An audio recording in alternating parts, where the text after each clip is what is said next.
لیکن تمہیں کیسے معلوم کہ وہ ہرنی ہی تھی؟ کوئی اور جانور بھی تو ہو سکتا تھا۔ نابینا شخص نے کہا، اے خلیفہ، میں سارا دن صبح اور شام یہیں بیٹھتا ہوں۔ مانتا ہوں اللہ نے مجھے آنکھیں نہیں دی، لیکن آنکھوں کے بدلے اللہ نے مجھے قوت سماعت بہت تیز دی ہے۔ میں جان لیتا ہوں کہ کون سا جانور میرے کھیت میں آیا ہے، اس کے مطابق میں زور سے چلاتا ہوں تاکہ وہ بھاگ جائے اور میری فصلوں کو نقصان نہ پہنچائے۔ خلیفہ اس جواب سے مطمئن ہو گیا۔ وہ دل ہی دل میں سوچ رہا تھا کہ یہ شخص بھلے ہی نابینا ہو لیکن بہت دانشمند ہے، اس سے کچھ نہ کچھ ضرور سیکھنا چاہیے۔ یہ سوچ کر خلیفہ نے نابینا شخص کو اپنے محل میں بلا لیا۔ محل پہنچ کر خلیفہ نے کہا، تم تو بہت دانشمند ہو، تمہیں ہر بات آسانی سے معلوم ہو جاتی ہے۔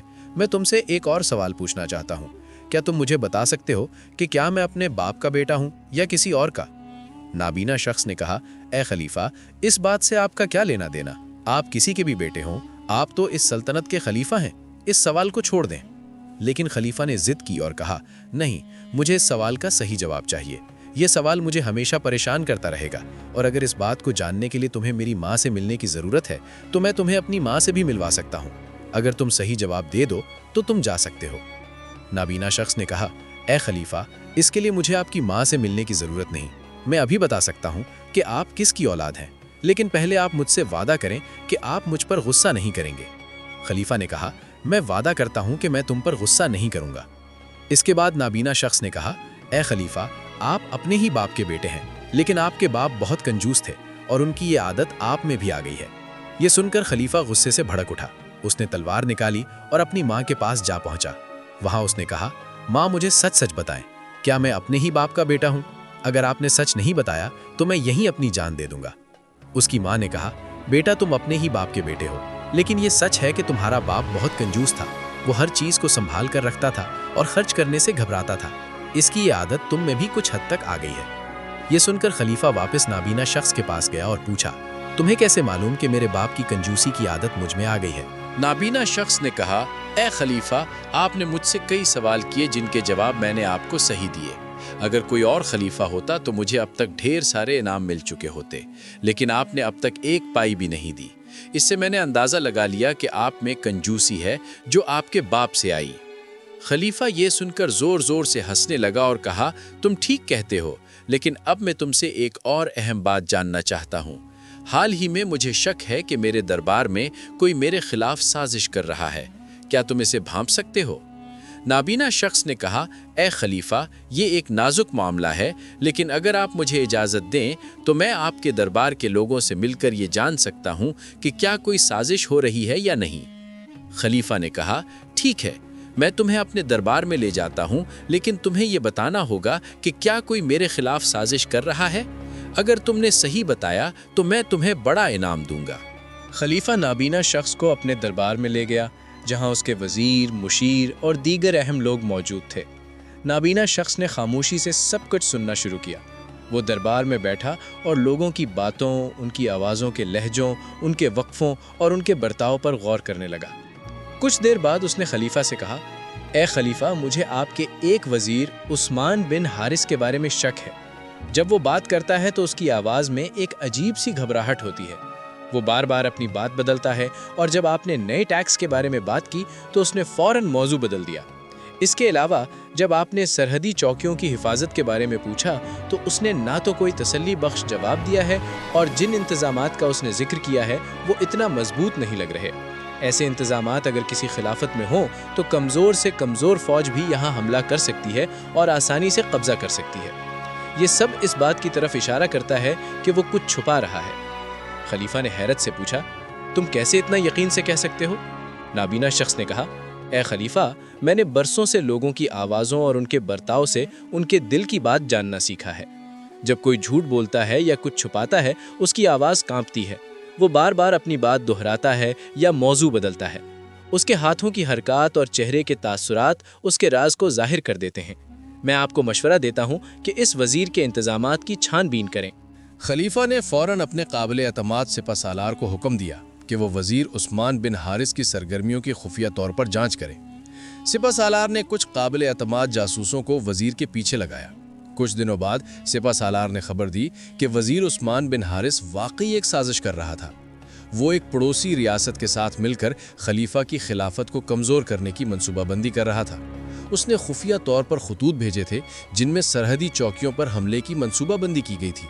اس کے علاوہ اس نے دربار کے کچھ اور لوگوں کو بھی اپنی طرف ملانے کی کوشش کی تھی تاکہ خلیفہ کے خلاف بغاوت کی جا سکے۔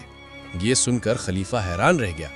خلیفہ نے فوراً اس وزیر کو گرفتار کرنے کا حکم دیا اور وزیر نے اپنا جرم بھی قبول کر لیا۔ خلیفہ نے وزیر کو تا حیات قید کی سزا دے دی۔ پھر خلیفہ جب فارغ ہوا تو دوبارہ نابینا شخص کو دربار میں بلایا اور اس سے کہنے لگا، تم نے میری خلافت بچا لی، تم کیسے جان گئے کہ وہ وزیر سازش کر رہا ہے؟ نابینا شخص نے کہا، اے خلیفہ، یہ سب دل کی باتوں کو پڑھنے کا ہنر ہے۔ میں نے اس کی آواز، اس کے لہجے اور اس کے برتاؤ سے اندازہ لگایا۔ جب کوئی جھوٹ بولتا ہے یا سازش کرتا ہے، اس کے لہجے میں گھبراہٹ، اس کی باتوں میں تضاد اور اس کے برتاؤ میں بے چینی ظاہر ہوتی ہے۔ جب وہ بات کر رہا تھا، اس کی آواز کانپ رہی تھی اور وہ بار بار ایک ہی بات کو دہرا رہا تھا، جس سے یہ ظاہر ہو رہا تھا کہ وہ جھوٹ بول رہا ہے۔ اور جھوٹا انسان اپنی بات کو بار بار اسی لیے دہراتا ہے کہ اس کی بات سچی لگے۔ اس نے آپ کے سوالوں سے بچنے کی کوشش کی جو اس کے راز کو ظاہر کر رہا تھا۔ میں نے وہی پکڑا۔ خلیفہ نے کہا، تم تو بہت دانش مند ہو، لیکن تم یہ سب کیسے سیکھتے ہو؟ کیا میں بھی کسی کے دل کی بات جان سکتا ہوں؟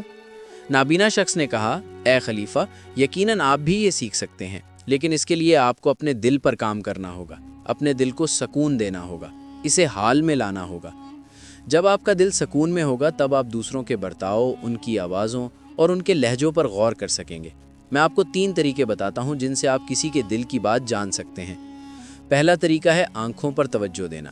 کسی سے بات کرتے وقت اس کی آنکھوں میں دیکھنا، ان پر توجہ دینا بہت ضروری ہے۔ آنکھیں بولتی نہیں لیکن بہت کچھ بتا دیتی ہیں۔ اگر آپ کسی کی آنکھوں کے اشاروں کو سمجھ لیں تو آپ جان سکتے ہیں کہ اس کے دماغ میں کیا چل رہا ہے، وہ کیا سوچ رہا ہے اور وہ اب کیا کرنے والا ہے۔ اگر وہ آپ سے بات کرتے وقت ادھر ادھر دیکھ رہا ہے، کبھی اوپر کبھی نیچے یا آس پاس، تو اس کا مطلب ہے کہ وہ کچھ چھپا رہا ہے۔ دوسرا طریقہ ہے چہرے کے تاثرات۔ چہرے کے تاثرات سے ہم دل کی بات آسانی سے سمجھ سکتے ہیں۔ کبھی کبھی کوئی شخص اپنے چہرے سے، جیسے آنکھوں، ہونٹوں یا دیگر حرکات سے کچھ الگ برتاؤ کرتا ہے۔ اگر آپ اس کے چہرے پر غور کریں گے تو جان سکیں گے کہ وہ اداس ہے، خوش ہے یا اسے کوئی بڑا دکھ ہے۔ چہرے سے سب کچھ پتہ چل جاتا ہے، چاہے وہ زبان سے کچھ بولے یا نہ بولے۔ تیسرا طریقہ ہے ہاتھوں کے اشارے اور جسم کا برتاؤ۔ دل کی بات سمجھنے کے لیے ہاتھوں کے اشاروں اور جسم کے برتاؤ کو سمجھنا بہت ضروری ہے۔ جب کوئی شخص بات کرتا ہے تو وہ اپنے ہاتھ ہلاتا ہے، اشارے کرتا ہے اور اپنی جسمانی زبان کا پورا استعمال کرتا ہے۔ اس سے پتہ چلتا ہے کہ وہ ہماری بات پر کتنا دھیان دے رہا ہے اور اس کے دل میں کیا چل رہا ہے۔ ہاتھوں کا بار بار چہرے پر جانا، ہاتھوں کا ایک دوسرے سے ملنا، ایسی بہت سی حرکات ہیں جن پر دھیان دینا ضروری ہے۔ اگر ہم ان 3 طریقوں کو صحیح سے سمجھ لیں تو ہم آسانی سے کسی کے دل کی بات جان سکتے ہیں۔ لیکن اس سے پہلے آپ کو اپنے دل کو یکسو کرنا ہوگا، اسے سکون دینا ہوگا اور حال میں لانا ہوگا۔ اگر آپ ماضی یا مستقبل کی سوچوں میں گم ہیں تو آپ دوسرے کے برتاؤ کو نہیں سمجھ سکیں گے۔ بڑے بڑے درویش اور عقل مند بزرگ آپ کو سکون سے دیکھتے ہیں اور آپ کے دل کی بات جان لیتے ہیں، کیونکہ ان کا دل یکسو اور سکون میں ہوتا ہے۔ خلیفہ نے نابینا شخص کا شکریہ ادا کیا اور اسے سونے چاندی سے بھری ایک تھیلی انعام میں دی۔ اس نے کہا، تم نے نہ صرف میری خلافت بچائی بلکہ مجھے ایک عظیم سبق بھی سکھایا۔ نابینا شخص نے مسکراتے ہوئے کہا، اے خلیفہ، یہ سب دل کی باتوں کو پڑھنے کا ہنر ہے اور یہ ہنر کوئی بھی سیکھ سکتا ہے اگر وہ اپنے دل کو یکسو کرے۔ دوستو، امید کرتا ہوں آپ کو آج کی یہ ویڈیو بہت پسند آئی ہوگی۔ ویڈیو پسند آنے کی صورت میں اس ویڈیو کو لائک کریں اور اپنے دوستوں کے ساتھ شیئر کریں۔ اس کے علاوہ ہمارے چینل کو بھی سبسکرائب کریں۔ ملتے ہیں ایک اور نئی ویڈیو کے ساتھ، تب تک کے لیے اللہ حافظ۔